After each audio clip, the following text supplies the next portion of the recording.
ଏଇଯାଏ ମୋ ସାଙ୍ଗମାନେ ନିତ୍ୟକର୍ମ ସାରି ମାଛ ଧୋଇ ମାଛ ଲୁଣ ହଳଦୀ କରି ମାଛ ଭାଜିବାକୁ ଲାଗି ପଡ଼ିଛି। ହଜବେଣ୍ଡ ମାଛ ଆଣି ଦେଉଛନ୍ତି, ପୁଣି କହୁଛନ୍ତି ମାଛ ତରକାରୀ ଟିକେ ଭଲସେ କରିବ, ଯେମିତି ମୋ ଜଳୁଆ ପାଟି ଟିକେ ଭଲ ଲାଗିବ। ମୁଁ କହିଲି ଆଚ୍ଛା ହଉ। ଏଠି ମୁଁ ମସଲା ନେଇଛି, ମସଲାରେ ଅଳ୍ପ ଜିରା, ସୋରିଷ, ଶୁଖିଲା ଲଙ୍କା, ପିଆଜ, ଅଦା, ରସୁଣ ଆଉ ଗୋଟେ ଟମାଟୋ ପକାଇକି ମୁଁ ଗ୍ରାଇଣ୍ଡ କରିନେଇଛି। ସେପଟେ ମୋ ମାଛ ଆଉ ଆଳୁ ଭଜା ସରିଲାଣି, ତାକୁ ବି ମୁଁ ସାଇଡ଼୍ କରି ରଖିଦେଇଛି।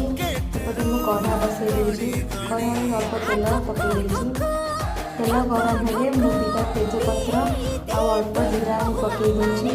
ଏବେ ମୁଁ ମସଲା ପକାଇ କଷୁଛି। ମସଲାରେ ଆଳୁ ଆଉ ଆମ୍ବୁଲ ପକାଇକି ମୁଁ କଷି ଦେଉଛି। ଖଟା ଲାଗିବା ପାଇଁ ମୁଁ ଆମ୍ବୁଲ ଦୁଇ ଖଣ୍ଡ ପକାଇ ଦେଉଛି।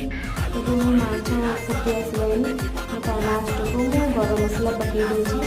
ଏବେ ମୁଁ ଦେଖିପାରୁଥିବେ ମାଛ ତରକାରୀ ରେଡ଼ି ହେଇସାରିଲାଣି।